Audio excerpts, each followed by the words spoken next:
hello everyone की खबर আপোনালোকৰ আজি আকৌ ৰাজস্থানৰ ভিডিঅ' লৈ আহিছো আপোনালোকৰ মাজলৈ এয়া আছিল আমাৰ ৰাজস্থানৰ দ্বিতীয়টো দিন আমি হোটেলৰ পৰা প্ৰায় ৰাতিপুৱা 9:30 মান বজাত ওলাই আহিছো আৰু তাৰ পাছত আমি হৰুকৈ ষ্টল এখনত খালো চলে ভটুৰে আৰু লগৰ দুজনে খালে চলে চাৱল তাৰ পাছত আমি ষ্টেচনৰ কাষতে থকা এই ঠাইখিনিলৈ আহিছো য'ত স্কুটি ৰেন্টত দিয়া হয় তাৰ পাছত আমি একোখনকৈ স্কুটি ৰেন্টত ললো লৈয়ে আমি আহিছো প্ৰথমটো ডেষ্টিনেশ্যনলৈ আৰু আহতে আমি খালো ৰাস্তাত কুলফি আৰু তাৰ পাছত আমি আহিছো এই ৰাজমহলটো চাবলৈ এয়া হৈছে ৰাজমহলটোৰ বাহিৰৰ দৃশ্য ইয়াত পাৰ্কিংও আছে পাৰ্কিং ফিস লয় আৰু তাৰ পাছত এয়া দোকান দেখিছেনে ঢেৰ দোকান আছে বহুত ধুনিয়া ধুনিয়া বস্তু ইয়াত কিনিবলৈকো পাব আৰু ফলমূলৰ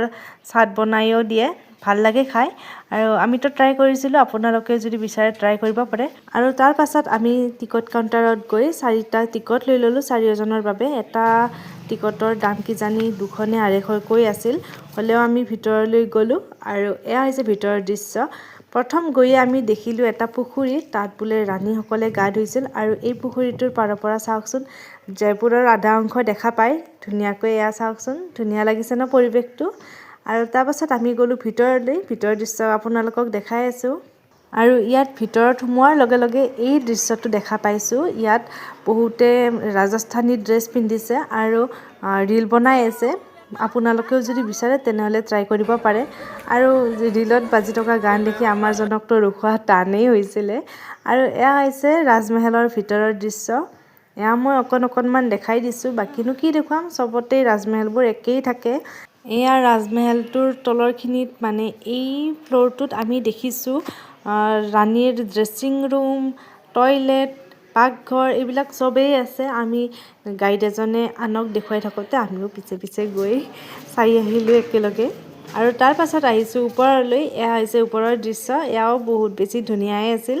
এয়া চাওক মই অকণমান এনেই দেখাই দিছো আপোনালোককো আৰু এতিয়া আহিছো টয়লেটলৈ এয়া হৈছে ৰজা সকলে যেটো ব্যৱহাৰ কৰিছিল এয়া টয়লেট এয়া চাওক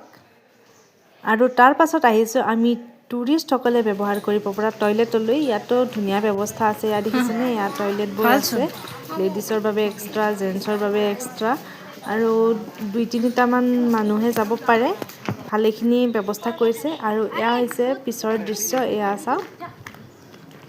ৰাজমহলৰ পিছৰ দৃশ্য এয়া সঁচাকৈ বহুত ধুনিয়া আছিল আপোনালোকে নিশ্চয় আহিব ইয়ালৈ ফুৰিবলৈ আৰু আজি ভিডিঅ'টো ইমানেই আছিল নতুন ভিডিঅ'ৰ সৈতে আকৌ লগ পাম আজিলৈ এৰিলো বাই